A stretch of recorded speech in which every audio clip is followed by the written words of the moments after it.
Hi people. Polished vanilla. That's a description of TBC I've heard way back, and in many ways that's probably a good description. Vanilla itself was after all changed a lot throughout its lifetime, and come TBC, Blizzard fixed some major issues, or at least things they felt were not as good as they could be. So you could say vanilla was continuously polished throughout its lifetime, and come TBC, they addressed the last major issue with Classic. Thus, you could really call TBC a polished version of vanilla. Many people also describe TBC as the best expansion. In my estimates, that's because it takes the best from vanilla, adds a bunch of new good things, and then removes or fixes some of vanilla's drawback. And so, very likely and not too long, not only will many new good things be added, but some of the biggest annoyances of Classic will be removed. And so, let's see if your guesses align with what I'll talk about in this video. Here are the 5 biggest flaws of Classic that TBC solved.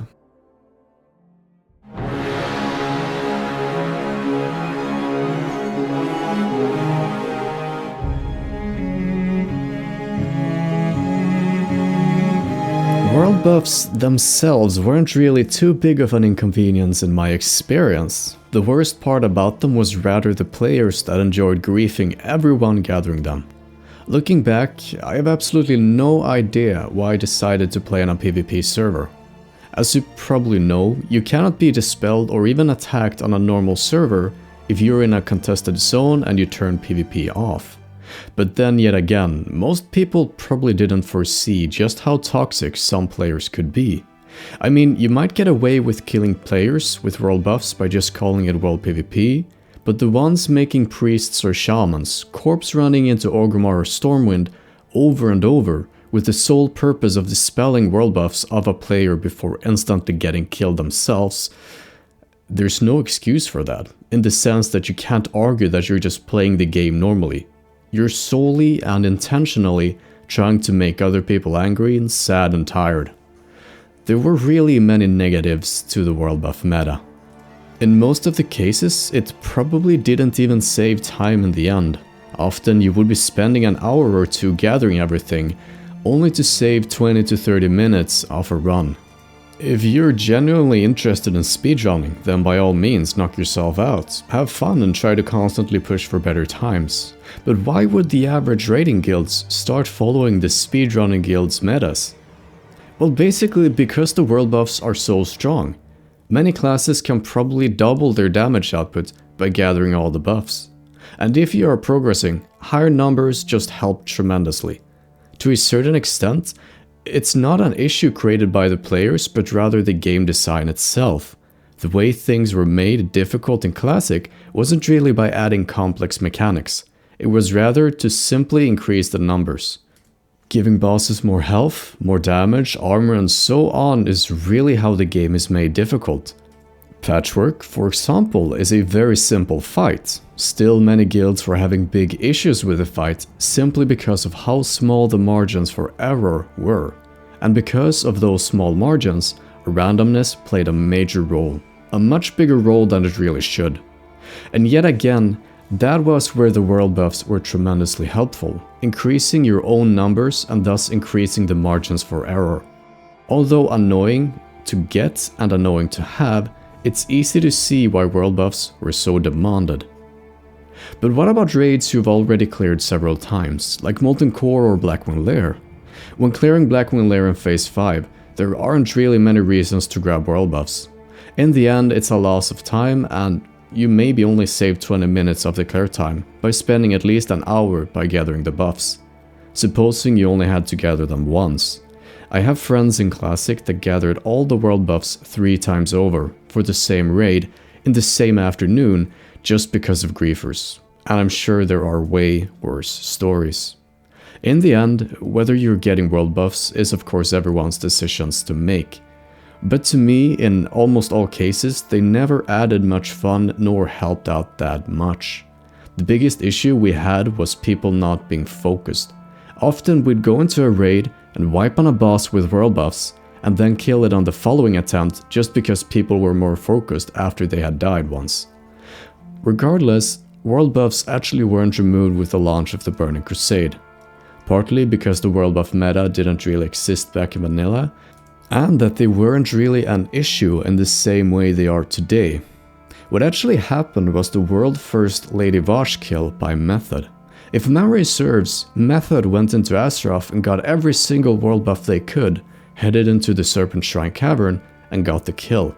Afterwards, Blizzard hotfixed world buffs to not work above level 63.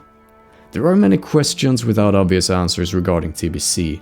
With the world buffs not being removed at the start of the expansion back in the day, should Blizzard go for a #no changes and let them stay for a while, or should they be disabled in TBC from day one? As of now, time will tell. We can't get to it. Okay.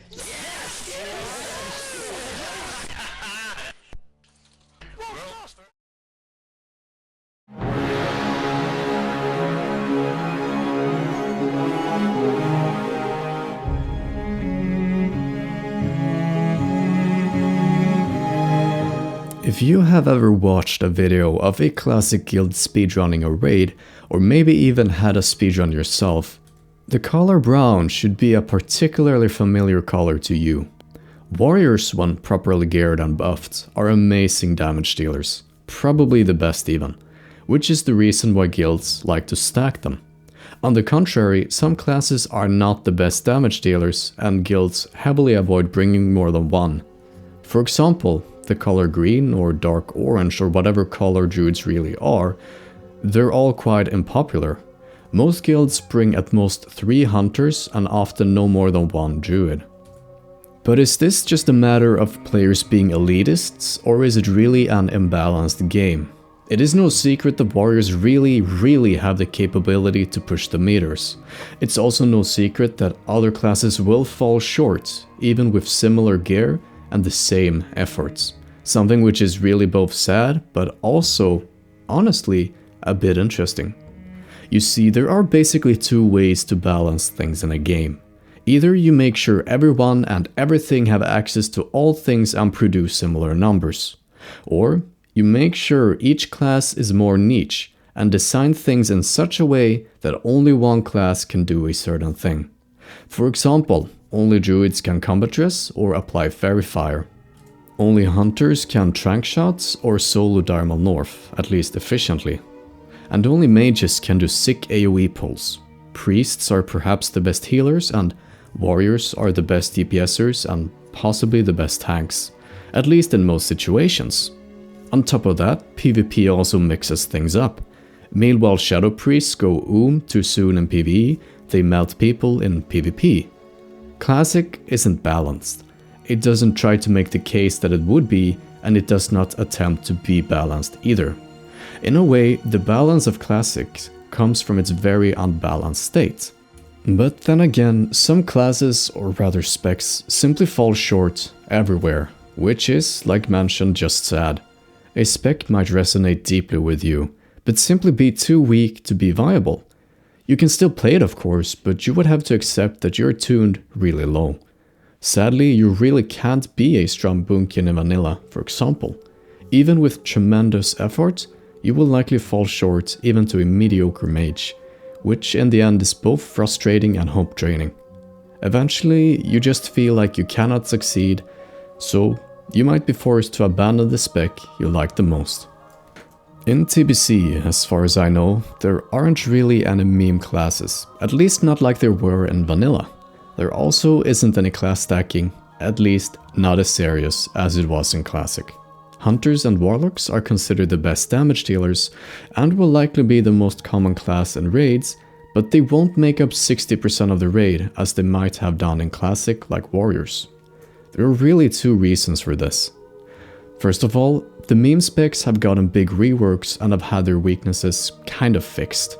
Secondly, every class and spec has got something very good to bring to the raid, at least in general. Going back to the balanced druid as an example, the general idea seems to be that their DPS isn't great, but also not bad, which honestly is a great start.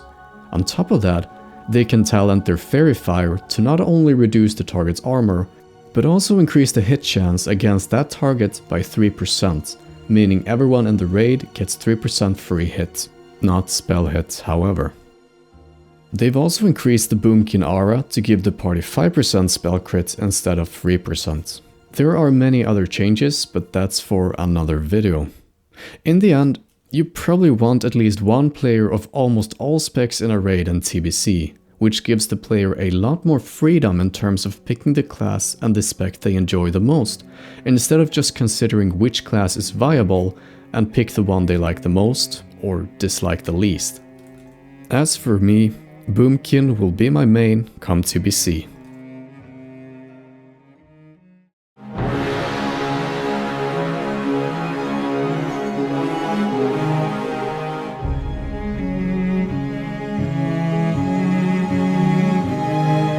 I would personally say that this is one of the 3 biggest changes to how people played Classic compared to Vanilla. I'm sure players still boosted each other through a dungeon or so, but the scale to which this happened in Classic is just insane. And the boosts are really insane as well. You could probably level any class from 1 to 60 in 3 days if you have the gold. If you were questing and grinding, 6 days would be considered a good pace when reaching level 60. And that number is just halved with the boosts. Start at level 8 when you could enter Ragefire Chasm, you could boost your way to 60 without having to do a single quest or kill a single mob yourself. You'd simply be in Ragefire Chasm to level 15, Shadowfang Keep to level 24, Scald Monastery to level 41 or so, Marudon to level 50 and then Solgarub all the way to 60. Personally, I have really mixed feelings about this. While it absolutely killed or at least decimated the population in the open world, it also greatly increased the number of alts you could have. There were classes I would likely never have gotten to 60 if it wasn't for boosting. And the boosts really show just how creative people can be when trying to fix a problem. As far as I know, Solgarub boosts didn't exist before Classic. I mean, sure, people were farming the Crocolisks on private server, but not for selling experience to players. But many individual players contributed with a piece of how to, and eventually, the Solgarub experience boost was mastered and only required Noggenfogger pots for the mage. Meanwhile, boosting really killed the open world population, as the without a doubt easiest and fastest way to level alts was by buying boosts. I'm not sure if I would want Blizzard to remove it. Although I greatly dislike a dead open world, I also greatly dislike arbitrary limits to what you can do in the game. To me, the best part of the game is that it doesn't force you to play in a particular way, which retail to a large extent does. For example, in BFA, when people started selling experience boosts in a dungeon by using twinks to AoE down massive packs, it was hotfixed shortly after. It's like the meme, you know, fun detected. Those arbitrary limits really killed the fun. I really enjoyed and enjoy trying to find creative solutions to things. For example, trying to find a new way to boost players in a new dungeon. But once I've figured it out, I don't really care much about it. I also enjoy finding new gold farms, but yet again, I'm not very interested in using them, as much as I enjoy finding them. And that is, by the way, why one of my goals for TBC is finding a new version of the DMT farm with my hunter in Outland. I don't care too much about existing farms, I want to figure things out myself. I'm not sure if you've seen the videos of polls that are out there. The biggest poll I've seen in Marudon is something like 450 mobs. It's incredibly impressive that people even manage to figure out a way to do that. And they aren't done with the purpose of increasing boosting speed, it's really done more just as a challenge. Regardless of things, come TBC, Blizzard will likely add a cap to AoE damage. At least that's what they did back in the day. Almost all AoE spells will only be able to do so much damage in one channel or one cast. So essentially, regardless of whether you pulled several hundred mobs or just 10, you will do the same total amount of damage. Considering the size of most boost pulls and the fact that they increase the experience rewards from questing in Azeroth, boosting will likely disappear, or at least become much less popular, and thus returning life to the currently dead open world, mainly inhabited by bots. Meanwhile, I wouldn't want Blizzard to fix around with things and make new changes. I would enjoy the removal of boosting from Classic, while at the same time feel like it's kind of sad that you can't figure out new boosting farms. But in the end, it's probably a necessary evil, so to speak. There has also been some discussion as to whether mages can AoE farm using Flamestrike, as the ground dot isn't affected by the AoE cap. People have also considered whether protection paladins could do boosts, as their consecration also lacks a AoE damage cap. But as of now, that is mainly speculations. What really happens with the boosting meta will become apparent a few weeks into TBC, and although it might be possible to do with Flamestrike or Consecration, it very likely won't be nearly as popular.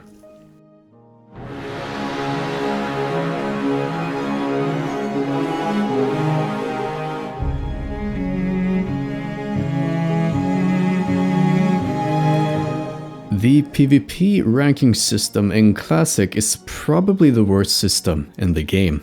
But I can't really say that it's only the design idea behind the system that's bad, it's also the outcome. Essentially, the players who earns the most honor advances the fastest in terms of PvP ranks. So the system is based on relative honor and not absolute honor, and that is really where part of some of the issues comes from. A lot of players really want to become High Warlord or Grand Marshal, and they're prepared to put in a lot of effort to reach that goal. And so the values are pushed very high. Brackets are used to decide how fast you will advance through the ranks. Essentially, it's something like the top 1% of honor gained gets 10 ranking points, the 1 to 5% top gets 9 ranking points, the 5 to 10% gets 8, and so on and so forth. The numbers are almost guaranteed wrong, but that's the basis of the bracket system. As far as I know, only 0.1% of the active PvP population on a server can reach rank 14 each week. So if there were 2,000 active PvPers, that's 2 rank 14s per week. On top of that, advancing through the ranks takes quite a long time. Not only measured in hours per day, but also the amount of weeks you have to spend grinding before it's even possible to reach max rank. The shortest amount of time necessary is 13 weeks, supposing you always end up in the highest bracket each week. I never really PvP'd much in Classic, so it's entirely possible I've got something wrong, but I think this still gives a pretty good picture. Also, on top of everything, you had to do the grind in one go, as your rank would decay over time, so you couldn't really take it one step at a time with breaks in between. Although I don't think it necessarily is a bad thing that it takes 3 months to reach rank 14, it is a bad thing that you need to spend 10 hours per day grinding honor. But that also really comes from the fact that people are prepared to push really hard. Technically, you could reach the top bracket with only 20 honorable kills per week if everyone else got less. But because the system does not have any limitations, people often needed close to 1 million honorable kills per week. I had a guildie that really was a completionist. He finished every quest in the game and grinded to rank 14. Just getting from rank 13 to rank 14 took him a month. Like so many other people, shortly after reaching rank 14, he quit the game entirely. Perhaps a system like this worked better back in vanilla. It seems to me as if the average player in Classic is much more competitive than what the average vanilla player was. Maybe 3 hours per day was alright back in vanilla, but the system also tries to make sure that High Warlords and Grand Marshals are extremely rare. Maybe it was intended for them to exist, but mainly as something awe-inspiring that you were never really supposed to reach, only be inspired by, and perhaps attempt to reach. Just like a player in full epic. After all, when you reach your goal, the journey ends, and in vanilla, it was all about the journey. But come TBC, the honor ranking system is removed. Instead, arena ratings are introduced. Essentially, winning a lot and not losing much will grant you a high rating and unlock both good PvP gear and even mounts. A really high rating will still be extremely competitive and really only be accessible to the best of the best PvPers. But at least you don't have to grind for 10 hours a day for 3 months straight. And as far as I know, your rank won't decay over time. Instead, it should reset with each new season. So if you want to reach high rating in a more slow pace, that should be entirely possible. To many people, Arena is the selling point of TBC, and it seems many are looking forward to playing those TBC arenas once again.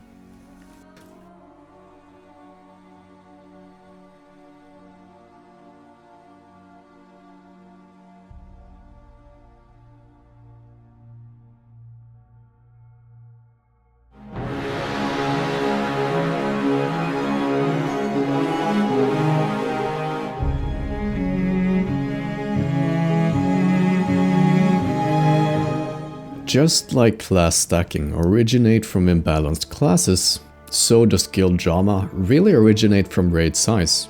Or at least you can make the case. 40 people is a lot of people, although I don't have a reliable source for that claim.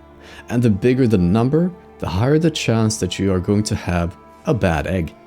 And you will likely have several eggs of which the condition is less than what you would wish for. And on top of that, your worst egg is likely going to be pretty bad. Each guild has one worst person in 40, which all things considered is pretty bad. And when I say worst person, I mean things like being rude, toxic, arrogant, starting drama, and so on and forth. I'm sure you remember the worst person you had in your own guild. So why not just kick that person? Well, in our case, there were really several reasons. But before I get into these stories, I'll first say that I'm talking about my own experiences. These are obviously from my point of view, but I also have a very clear conscience when saying partly that these stories are no exaggerations and that I'm not leaving out important details to shed unfair lights on things. So here we go.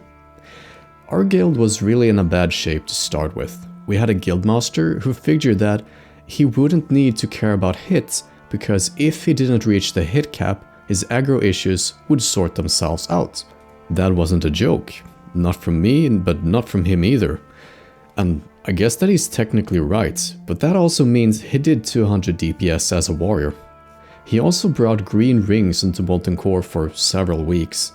He was really one of the worst players I've seen, and it wasn't because he was new to the game. He just put in zero effort and had his guild carry him. On top of that, we had an officer who was seriously manipulative. He'd be really nice and helpful as long as he did what he wanted, but as soon as someone opposed anything he said, all hell broke loose.